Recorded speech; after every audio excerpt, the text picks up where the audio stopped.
Wala haula wala quwwata illa billah. Shalatu wassalamu ala Rasulillah wa ala alihi wa sahbihi wa mawala. Wa nifitina azan ya Allah wa iyyakum. Alhamdulillah, bersyukur kehadirat Allah Subhanahu wa taala yang masih berikan nikmat kepada kita sehingga kita bisa bertemu lagi pada forum kita, yaitu kajian pada subuh. Kita sampai di bab hukum berkorban. Kita menggunakan fikih praktis ibadah korban. Berkorban adalah ibadah yang disyariatkan berdasarkan dalil dari Quran dan hadis serta kesepakatan ulama. Dalil dari Quran, qul inna sholati wa nusuki wa mahyaya wa mamati lillahi rabbil alamin la syarika lahu bidzalika umirtu wa ana awwalul muslimin. Itu dalilnya. Ya. Kemudian Allah Subhanahu wa taala berfirman juga fasholli li rabbika wanhar. Itu juga dalilnya. Syekhul Islam Ibnu Taimiyah mengatakan Allah memerintahkan Nabi Muhammad SAW untuk mengumpulkan dua ibadah yang agung ini, yaitu salat dan berkorban.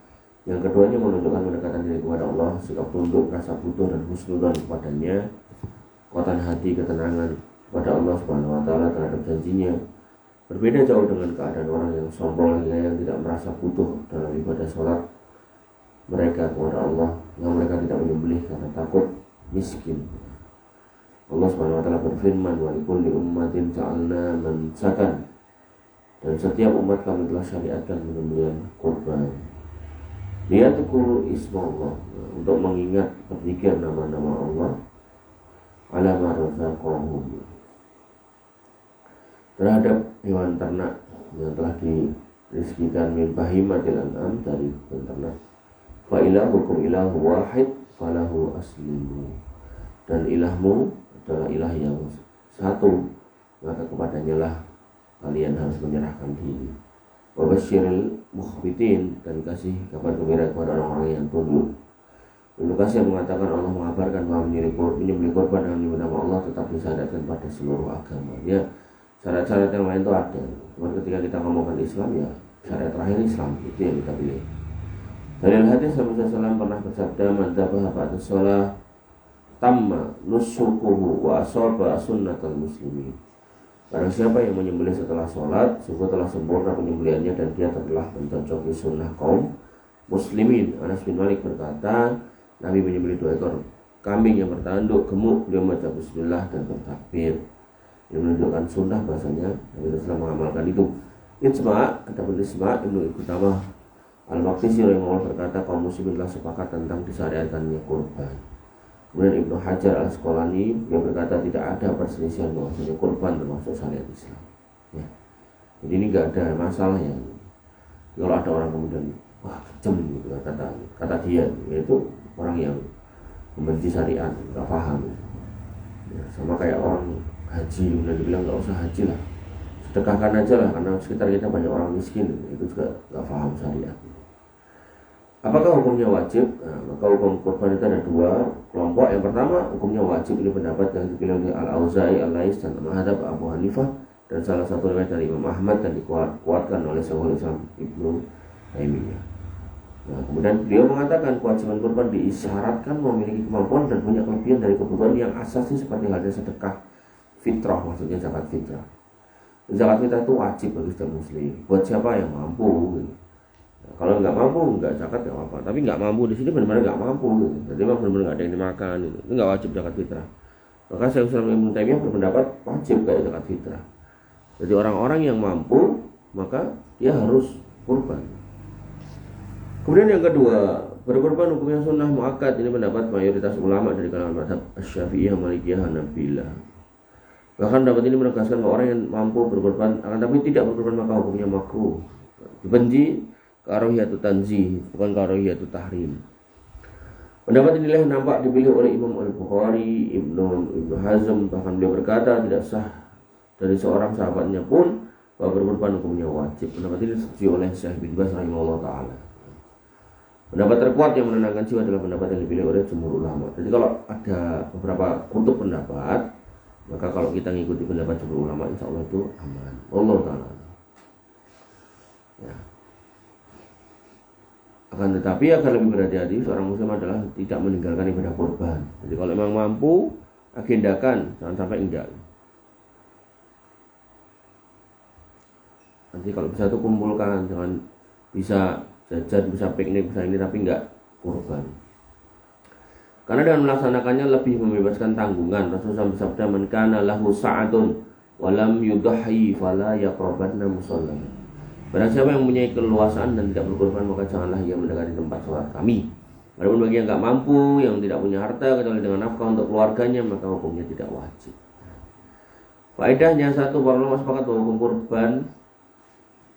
Para ulama sepakat bahwa hukum kurban karena sebab nadar wajib ditunaikan.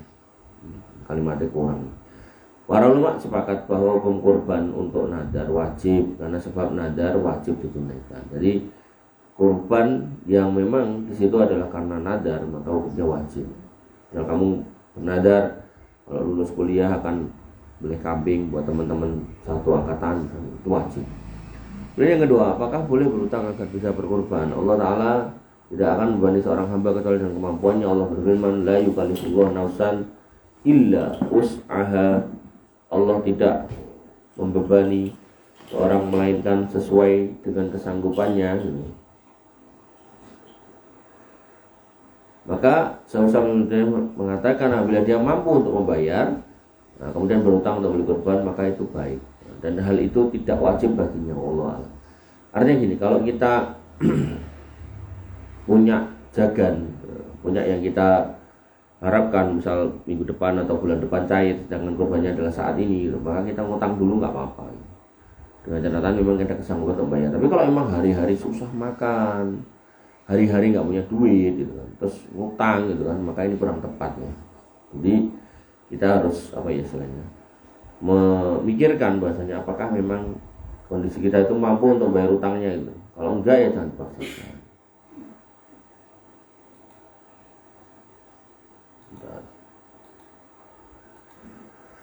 Kemudian berkorban untuk orang yang sudah meninggal.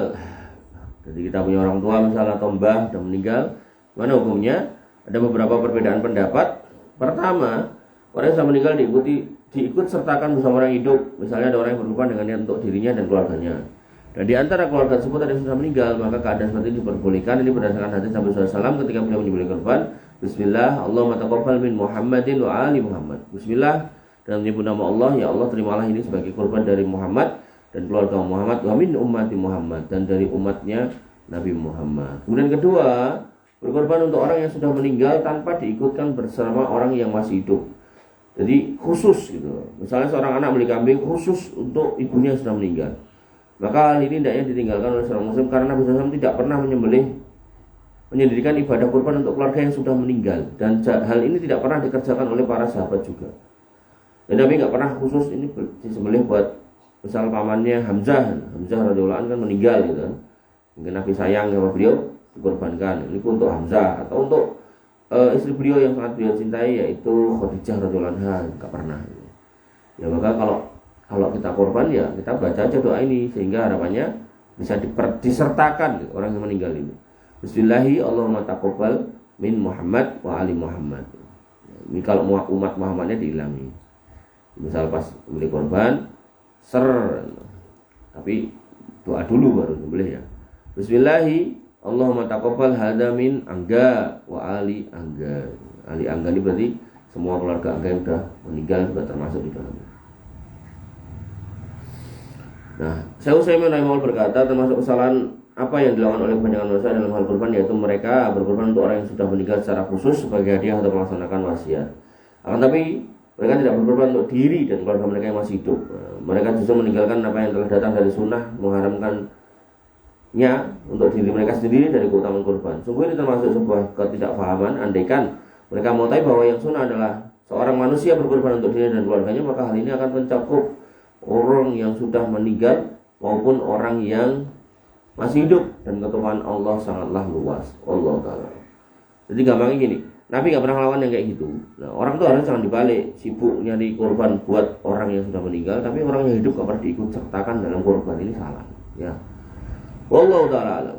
Yang ketiga, berkorban untuk mayit atas dasar wasiat sebelum meninggal. Jadi kalau kemudian nanti seorang mayit meninggal, nanti setiap tahun korbankan buat bapak ya gitu, kambing gitu. Nggih, sauri gitu. Maka gimana hukumnya? Hal ini diperbolehkan berdasarkan firman Allah Subhanahu wa taala, "Faman baddalahu ba'da ma sami'ahu fa innahu fa innama ismuhu alal ladzina yubaddilunah. Siapa orang yang kemudian mendapat wasiat kemudian diganti padahal dia sudah mendengarkan wasiat itu, fa innama ismuhu alal ladzina yubaddilun, maka dia akan mendapatkan dosa karena sebab mengganti tersebut. Kemudian innallaha sami'un alim, sesungguhnya Allah Maha mendengar lagi Maha mengetahui. Wallahu ta'ala.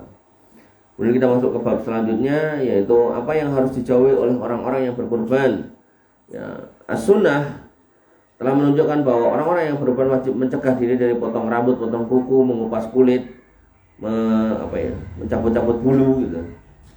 Sejak awal Dzulhijjah sampai menyembelih kurban. Ini berdasarkan sabda Nabi SAW yang berbunyi faida uhilla hilalul Dzulhijjah. Kalau kalian melihat hilal Dzulhijjah, fala ya'khudanna min sa'rihi wala min azfarihi, maka jangan mengambil rambut dan kukunya, syai'an hatta yudhi, sedikit pun sampai kalian menyembelihnya. Habis potong hewannya silakan potong kuku. Padahal menunjukkan wajib, larangannya bersifat haram menurut pendapat terkuat. Ibnu Utsaimin mengatakan pendapat yang benar, larang ini bersifat pengharaman karena itu alasannya sebuah larangan dan tidak ada dalil yang memalingkannya, akan tetapi tidak ada fidyah bagi yang melanggar karena tidak ada dalil atas hal itu. Kok fidyah ya? Jadi bukan fidyah, tapi nggak ada pengganti gitu loh, nggak ada kodoknya, nggak ada apa ya istilahnya. Bukan fidyah, penggantinya ini. Apabila telah masuk bulan Dzulhijjah dan seorang tidak punya niat berkorban, kemudian di pertengahan 10 Dzulhijjah muncul niat untuk berkorban. Jadi 1 Dzulhijjah nggak niat, tapi 5 Dzulhijjah niat, maka hendaklah dia mencegah dirinya dari memotong rambut kuku sejak niat itu muncul. Hikmah larangan di atas karena orang yang berkorban mirip seperti orang yang menjalani ibadah haji dalam sebagian amalnya, yaitu mendekatkan diri kepada Allah dengan kurban, hingga dia pun terkena sebagian hukuman dan larangan seperti orang yang sedang beribadah haji. Jadi kenapa nggak boleh potong-potong? Karena itu di musim haji, sehingga apa yang dilarang di sana juga dilarangkan kepada orang yang berkorban.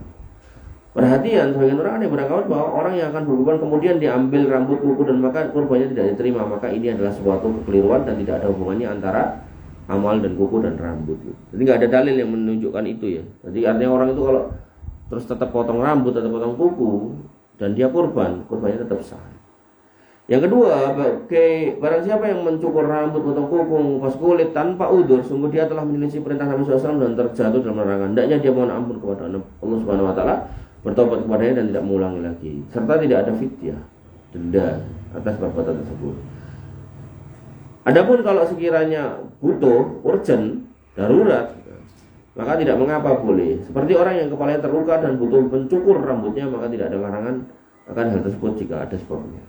Atau misal kuku kakinya panjang, dia jalan ke sandung, kemudian terjadi infeksi, sakit banget cantengan gitu kan, maka harus dipotong, ya potong. Yang keempat, larangan dalam hadis ini khusus bagi yang berkorban dan tidak diikut sertakan dalam konteks ini adalah keluarga orang yang berkorban. Jadi yang nggak boleh dipotong-potong itu hanya orang-orang yang korban saja.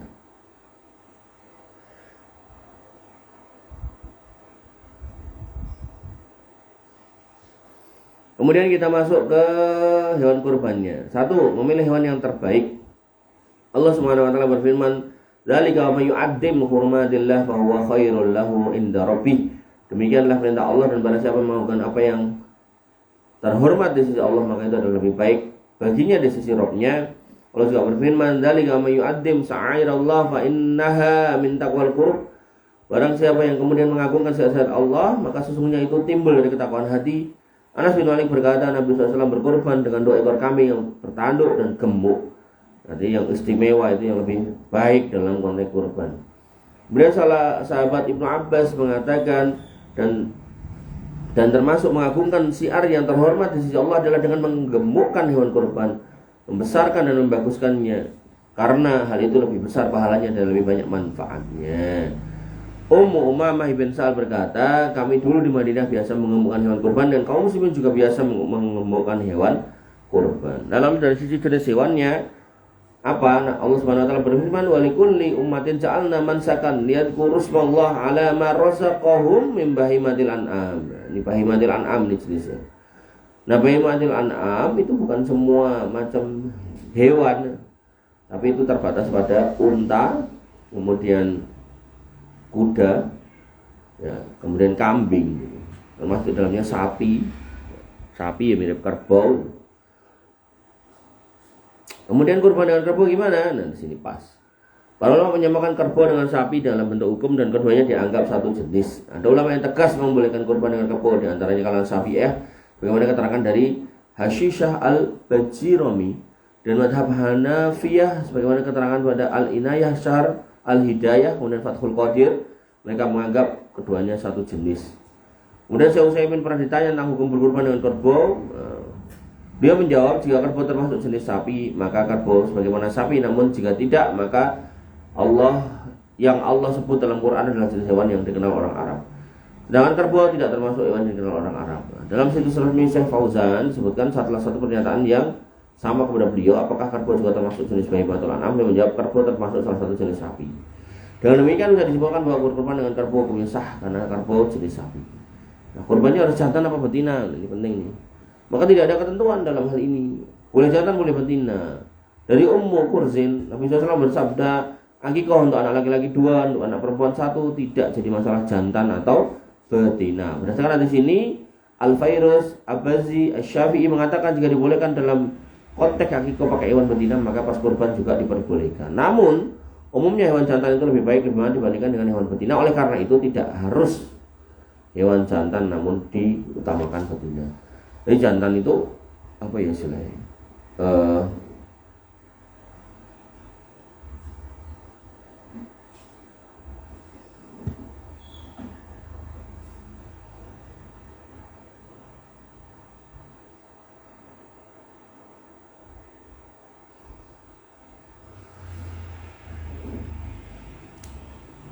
Jadi hewan jantan itu dengan kondisi tertentu gitu kan, itu dagingnya lebih padat gitu, sehingga lebih berat dagingnya. Jadi hewan jantan nggak keutamaan dari sisi itu gitu. Allah Ta'ala. Selain juga dia tidak tidak hamil. Yang ketiga, tentang usia, batasan usianya ditentukan oleh syariat. Nabi SAW bersabda, la tadbahu illa musinnah, jangan kau potong kecuali musinnah 1 tahun. Illa ayyasura alaikum fatadbahu jaza'ah minad-dha'ni. Jika kalian sulit mendapatkannya, maka sembelihlah yang sudah berumur jaza'ah 6 bulan ya, minad-dha'ni, dari jenis kambing. Musinnah adalah hewan yang sudah mencapai usia dewasa. Musinnah tiap bidata beda-beda. Kalau kemudian unta 5 masuk 6, sapi 2 masuk 3, kambing kambing 1 tahun, domba 6 bulan. Allah Ta'ala.